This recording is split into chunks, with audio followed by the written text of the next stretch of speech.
Salute to my subscribers. Salute to my family out there.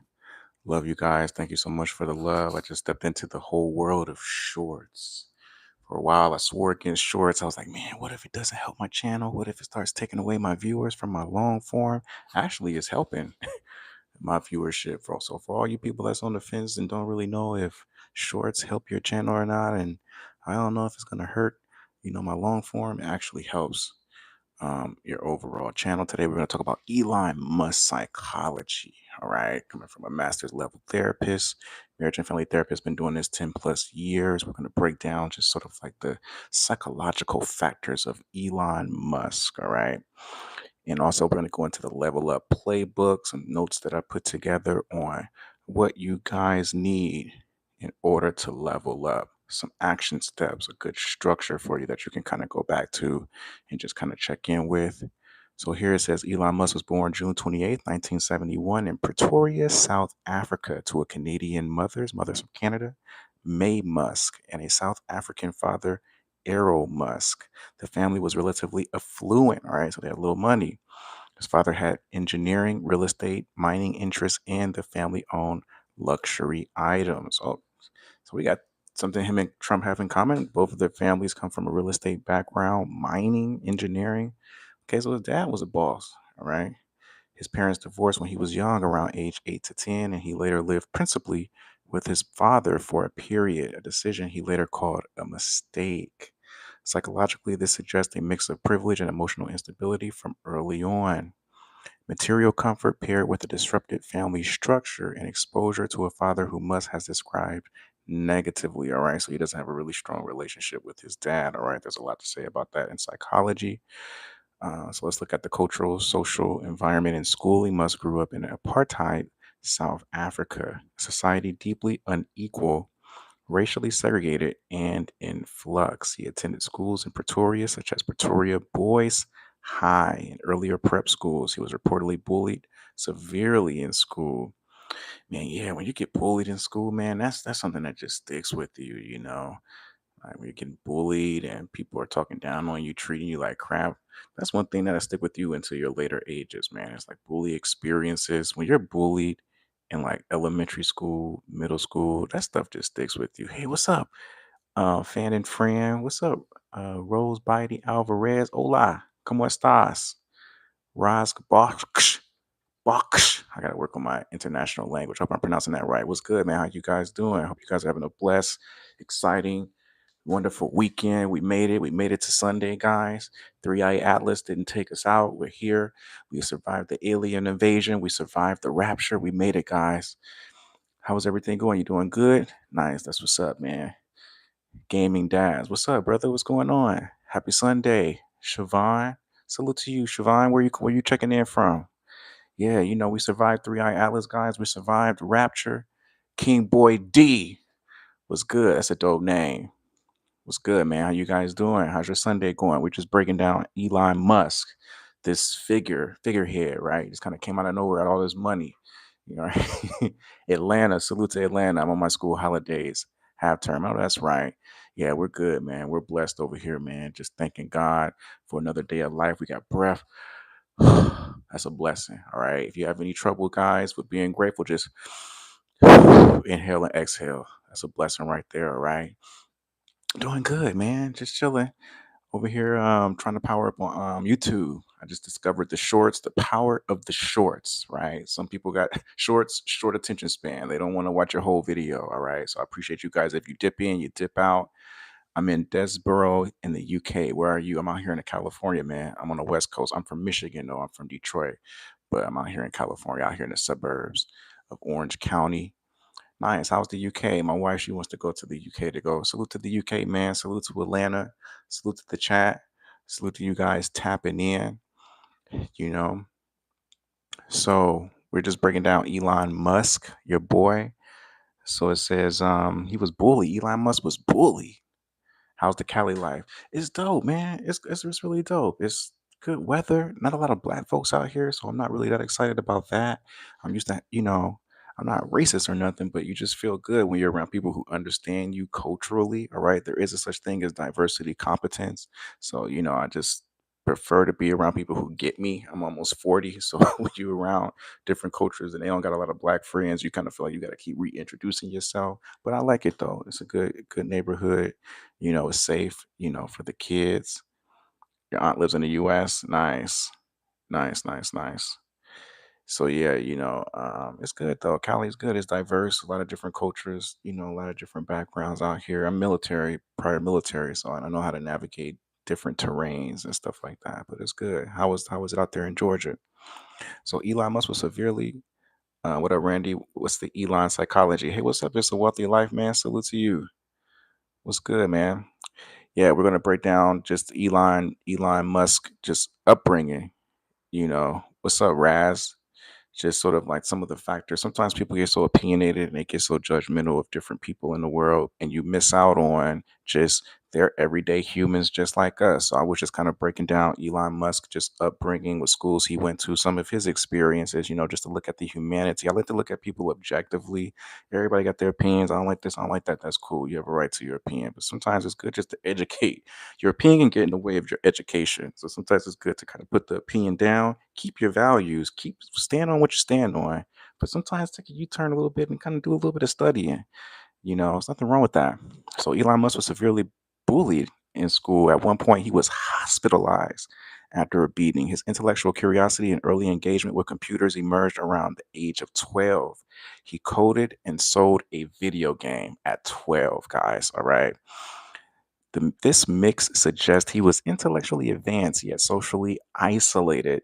In a context, South Africa in the 1970s and 80s, where societal norms were rigid, that may have amplified a feeling of being different and of needing to assert control. You read his biography, nice. I don't know a thing about this man, but he's from South Africa. In his late teens, how's your day going? It's a wealthy life. Y'all check It's a wealthy life, man. That's the boy. He's been supporting me since day one. He's another day one. Salute to It's a Wealthy Life. It says in his late teens. What's your opinion, It's a Wealthy Life, on shorts? Do shorts help your channel or do they hurt your channel? Because I just tapped into this whole universe of shorts and it's actually been helping my channel. What's up, Maya Marie? What's good? Good to see you, girl. How's your Sunday? So it says in his late teens, Musk left South Africa for Canada in 1988. In the US, he attended Queen's University, Canada, and transferred to the University of Pennsylvania, where he earned a dual bachelor's degree in economics and physics in 1997. This move signals, man, physics was one of those classes where you're like, if you're not just in it to physics, you're just going to check out, man. Physics is like, oh my God, that was like one of my worst classes, but the material is so interesting. I'm not big on shorts. I don't feel like they help my channel. Yeah, man, it helped my channel, man. I posted up some talking points from some of my videos, man, threw it up, and it's been driving traffic, man. I've been getting like a lot of viewers in my lives. People been subscribing. Shorts been working for me, man. But I get it. Everything is for everybody. So I get it. I get it. Hey, if they work for you, then keep doing it. Yeah, man. I swore against shorts in the beginning. I didn't know if they was gonna hurt or help me either, but I just kind of tapped into it. Yeah, but I see your channel's picking up too, man. I like the setup that you got too, man. It looks clean, man. What kind of camera do you be using? And audio do you use? So he earned a dual bachelor's degree in economics and physics in 1997. This move signals a desire to escape his early environment and to position himself globally. Psychologically, leaving home early may reinforce self reliance, ambition, and a pattern of big moves rather than stability. Musk's first big business success was co founding Zip2 in 1995, then later X.com, PayPal/PayPal. Wow, really? I didn't know that. Then founding SpaceX and leading to Tesla Inc., among others. Along the way, he endured extreme risk, failure. It's a wealthy life. I didn't know he was a part of the founding for PayPal.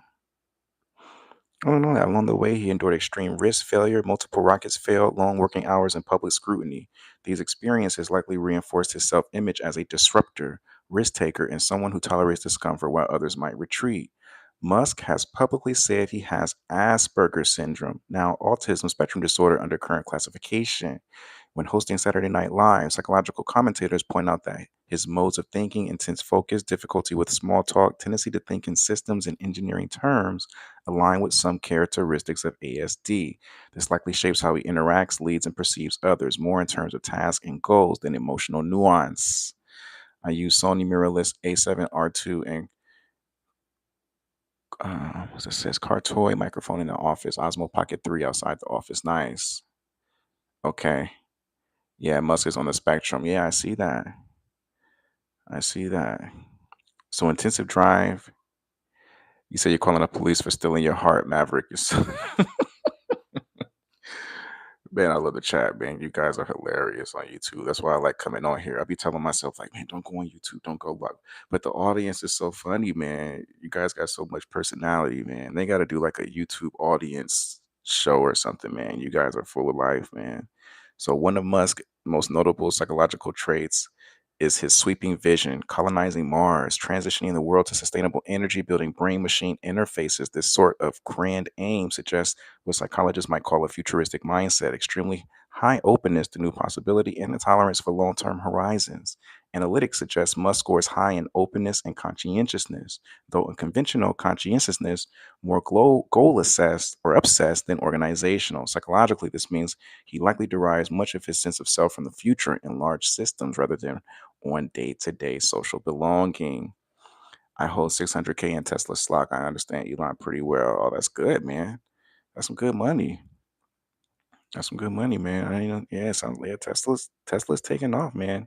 Commentators note that Musk appears to seek intense stimulation, high risk ventures, fast timelines, and crises. For example, his companies repeatedly push to achieve what many deem impossible. Some sources suggest that this may reflect both drive and a way to stave off ennui or depression. This suggests that for him, maintenance mode is intolerable. He must be solving big problems or shifting to something new that has psychological value, innovation, but also cost. Yeah, man, that's dope. It's a wealthy life. Analysis of Musk's interpersonal style suggests he has trouble reading others' emotions or prioritizing them. For example, rapid decisions, blunt communications, limited empathy, or at least limited emotional labor have been cited. Given his high intensity professional context, this trait may enable rapid decisions, but may also lead to relational problems, undervaluing of teams, or being perceived as harsh. Says he gets bored without challenges. Yeah, that's what I'm seeing. Musk often frames himself as someone saving humanity or moving civilization forward. Such large self narratives can be inspiring, but psychologically may also indicate an identity fused tightly to mission, leaving little room for deviation or failure. Online commentary has speculated about narcissistic traits, grandiosity, need for recognition in his profile. By being ambitious, it's not pathological when self worth is heavily tied to achievement and external validation. Risks like burnout, disappointment, and interpersonal conflict rise. All right.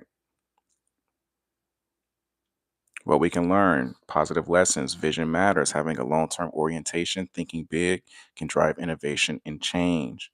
Musk focus on level change is inspiring. Embrace risk and discomfort. Growth often comes when one tolerates discomfort, failure, and uncertainty. Musk exemplifies this self reliance and learning from early programming to starting ventures. He demonstrates learning by doing and self efficacy. Negative lessons. When identity is too tightly bound to success, people and relationships may suffer.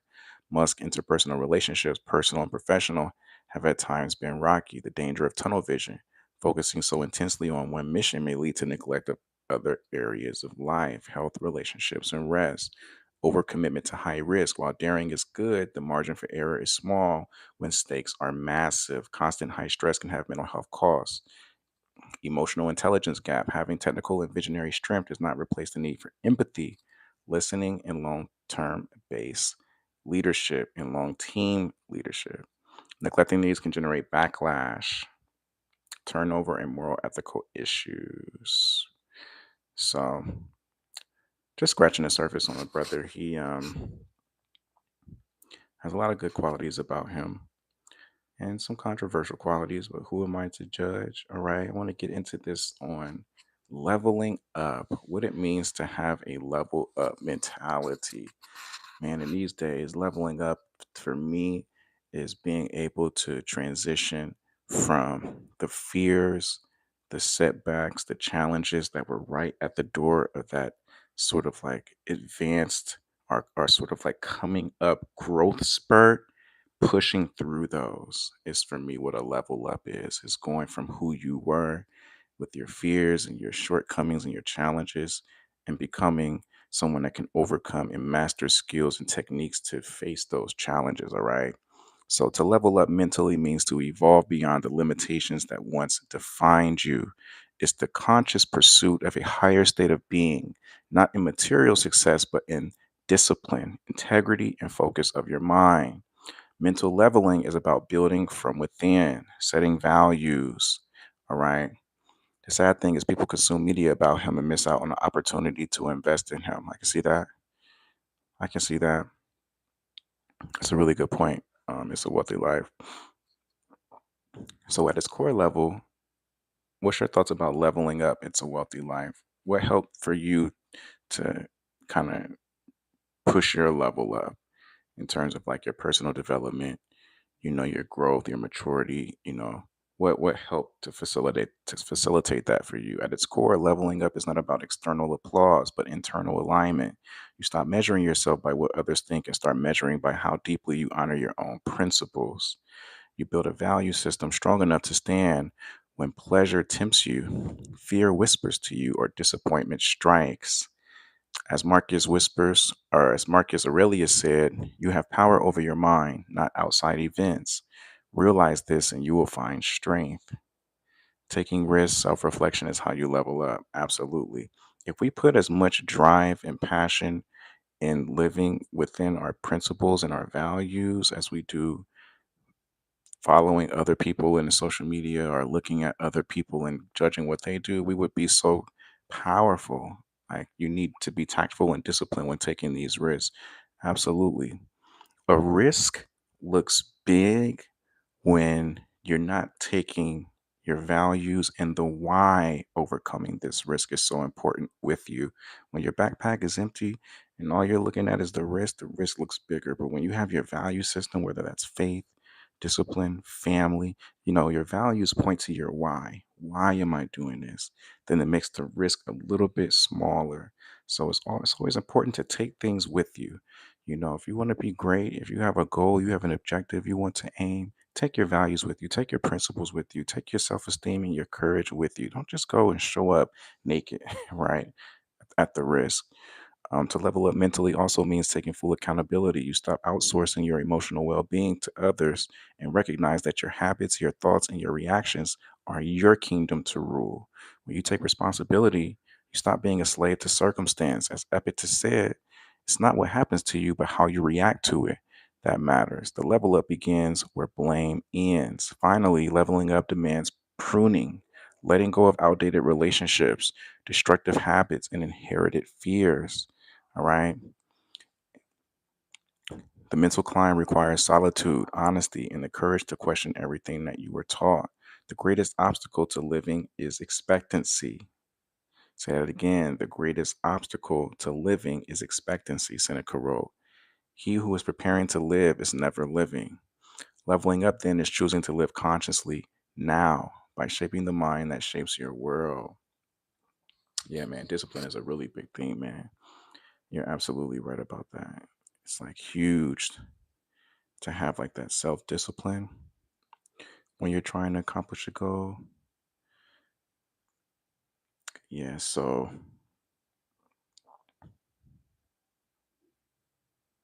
sometimes we got to align our expectations just with the current event or the task at hand and not get so caught up in what our expectations are, what we think will happen, and just live now, right? Finally, leveling up demands means pruning. Say it again.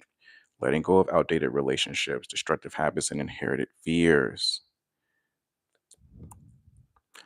Since I am leveling up selling options, I have to be extremely patient making these moves, not using emotions in the process. I get that. I get that. Really having to keep your feelings in check so that way you can manage your finances and budget in the direction that truly works for you long term. See, feelings and emotions are about the now. So feelings and emotions can pull you into really impulsive decision making that can jeopardize the long term. So if you want to focus on the short, look at the emotional significance of the situation. But if you want to focus on the long, you have to take into account the emotional impact, but you have to also look at the long term benefit and what makes sense, over the long term. So it depends on what race you're running. If you're running from corner to corner, then you're going to be focused on your emotion. But if you're running from the corner all the way to your goal, beyond that corner, then you want to look at the facts too. So the first step to leveling up is defining your core values. Without values, direction fades. Values are so important. I can't tell you how many clients I work with, and I'm like, hey, do you know your core values? Do you know your core values? Do you know your values? Like, what are core values? Your values are your why.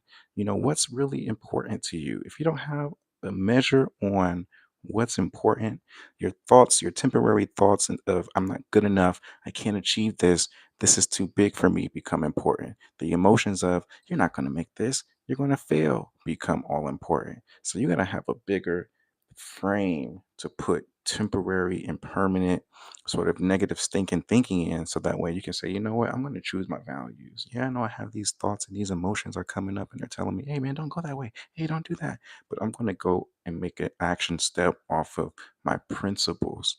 All right. So it says, begin by asking, where do I stand? Or what do I stand for when no one's watching? Your values become the soil where your discipline grows. Talk about discipline. If you want to grow it, have some soil of your value system. All right. Waste no more time arguing what a good man should be. Be one. All right. That's from Marcus Aurelius. Set a standard, not a wish. Goals without standards are fantasies. Define what excellent looks like for you and demand it daily. All right. We are what we repeatedly do. Excellence then is not an act, but a habit. All right. We are what we repeatedly do. That's from Aristotle. Build a vision board for your mind. All right. Not just what you want to own, but who you want to become. Visualization focuses energy where fear once ruled. The soul becomes dyed with the color of its thoughts. Marcus Aurelius. All right. So once you have those values, you got it. Feelings and emotions are usually about the now. You hit the nail on the head. Yeah, your feelings and your emotions tend to point to a need. If you have a strong emotion and a strong negative feeling coming up, it's more than likely because there's a need that's coming up. You need something that you're not fully aware of, but the emotional energy is sort of gauging it. It's almost like a little barometer. It's like, it's kind of like, it's kind of going off because there's a need there. And a lot of times people don't know what they need, right? Grew up in this culture where it's about people pleasing and making everybody else happy and making everybody else comfortable. And a lot of times we forget about what we need. And that's where, the emotion is trying to direct us in terms of like really getting comfortable with asserting our needs and even exploring our needs. Our needs matter, right? Sometimes we live in a culture as well where people are like, I don't want to come off needy. I don't want to be needy. I don't want to be too needy. But it's not about really being needy. It's about what is the cause of this emotion? What is essentially the source of this discomfort, right? And once you discover what the need is, this comes from a model from nonviolent communication from Yvette Erasmus. You can check her out on YouTube. Once you can find that, discover that need underlying that emotion, what most people do is they connect the feeling to their thinking. If they feel bad, they're thinking like, "Oh, it must be because I'm not bad, I'm not good enough," or it must be because this person, misplace my keys. You got to connect that emotion to what you're needing. And that's going to drive you to the present moment to create strategies and tools and techniques to meet the need. Okay. So emotions and needs pull you to the now. Your logic, your rational mind, when it looks at the facts, the objective facts of the situation, that's about the long term. That's about rationalizing what is the better outcome, not only for me emotionally, but also for others who may not necessarily share these feelings. Being able to step outside of my emotions, which is subjective, to see other variables in the equation. That's rational thinking. Being able to step outside of your feelings, right? Step outside that basement of your emotions, metaphorically, right? And come outside and look and see that hey, there's other people that this decision can impact too, not just me, right? So I'm going to elaborate more on this in another video. I wanted to just check in and see what you guys were doing, thinking about heading over to the gym if I have some time. I'm kind of feeling motivated to go to the gym a little bit and exercise. It's a really beautiful day. My daughter's taking a nap. She's not really feeling good. She has like a little fever. It's a wealthy life. What you got up for the weekend? What you got up for the rest of the weekend? We'll probably just hang out here. Let me see. I'm gonna try to make it. Hey, what's up, Cairo Bell? How you doing? I'm coding an application. Nice. That's good, man. I should do a lot of coding work. I'm gonna have to shoot you an email, man, on some financial guidance, man, with this whole market situation. What's your thoughts about this Bitcoin market? It seems like it's kind of topsy turvy, which is to be expected, right? How you doing, Cairo Bell? How's your day going? Salute to you guys for viewing and tapping in. I really appreciate it. I got three people in here. I don't know. I keep coming. I don't know. I keep coming this live stream. No, I appreciate you coming in, man, tapping in. I really do. I appreciate it. Bitcoin is speculative. That means large swings. Yeah. Yeah, that's what I've been seeing. I appreciate you, Kyrie Bell. How's your day going so far? How's everything panning out for you? How's your weekend? This weekend flew by. It's a wealthy life. It just seemed like what happened to Friday and Saturday? It's already Sunday. I'm like, man, what happened to the day? Did the time go by fast for you guys? It seemed like it just flew by over here. Yeah, I haven't really looked in too much to investing into the market. My wife, she does, but I haven't really tapped into it too much. Yeah, time just kind of flew by, man, today. It's like a part of me want to go to the gym, but then I'm like, man, you might as well just go ahead and just chill and just go tomorrow in case my daughter wake back up. We gotta go to church this afternoon, so we'll see. We'll see how it pan out. How you pronounce your name? Is it Kiru Bell or Kairu Bell? Is it Kiru? Kiru? Is it Kiru?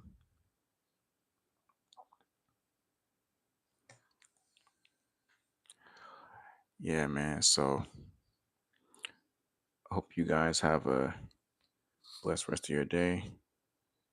Hey, what's up, Best Pop? What's good, man? What's going on? How's your weekend going?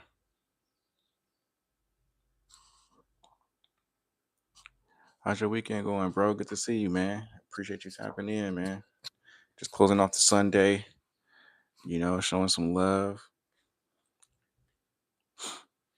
Kiru Bell, why are typing my name?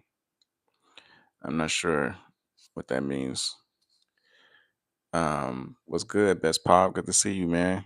Appreciate you tapping in. What's good with you? Just over here, man, enjoying the Sunday, man. Just enjoying life. See if I can show you guys around. Day is going pretty good. Let's see. My signal might not be that good. I'm downstairs.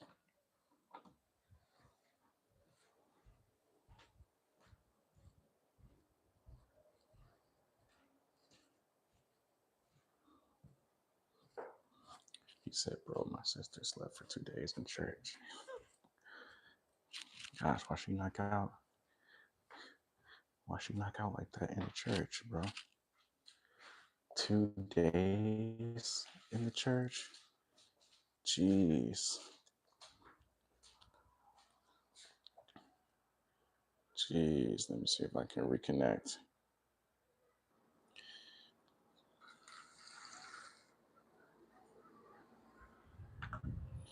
Yeah, the weather's nice out here. Really nice and warm. It's good.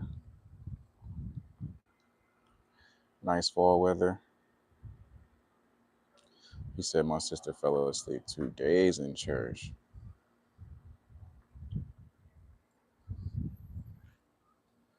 Yeah, really nice fall weather out here. We don't get too much of the trees changing colors like they do in the Midwest and on the East Coast, but we got a little bit of tree change.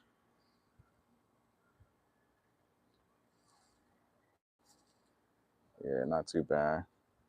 Yeah, church is good, man. It's good for the spirit, man. Just to kind of get you connected to God's word. There's so much going on in the world. Who else you gonna really tap into to really get some answers, to what's really going on? And my brother watched TV all day, skipping school, like holidays and Halloween. Yeah, I'm not gonna lie though. When I was young, man, it do be hard to stay up in church, depending on how you feel. When I was younger, it was like that. Yeah, man. So maybe I won't go to the gym today. Maybe I'll just chill, man.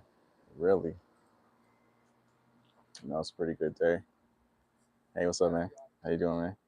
Yeah, probably just chill, man. I want to work out, but I don't know. Carabelle, what you got up for today?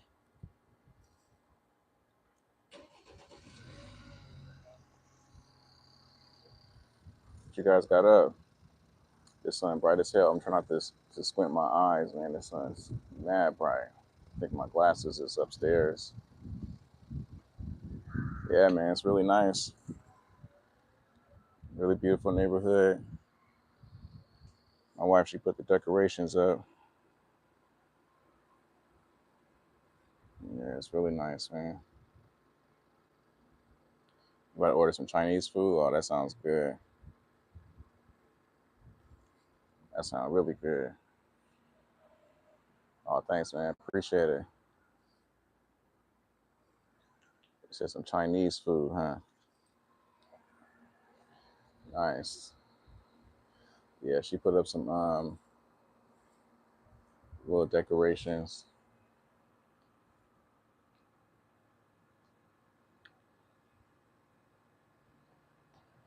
Oh, nice. That sounds good. Some chili. Oh man, that sounds good.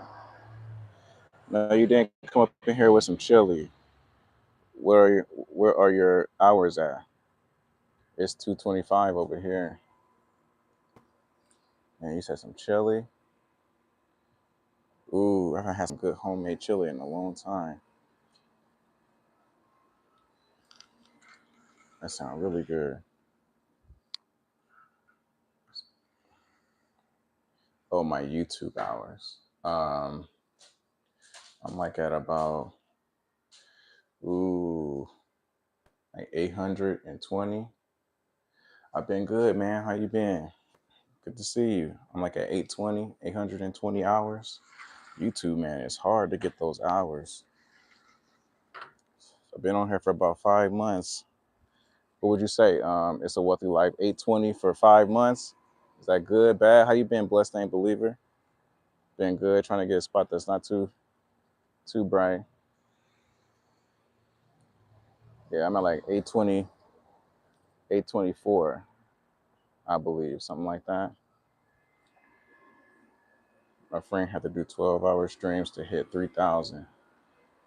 Gosh, 12-hour streams? It's crazy. That's a lot of work.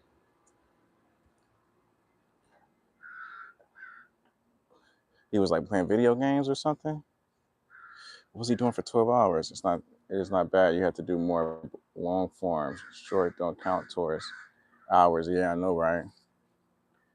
Yeah, your shorts don't count. Yeah, I'm gonna tap into more long form videos. I have my editing team reaching out to me on IG. They really do a good job. Salute to you guys if you're watching on the editing. Yeah, you're right.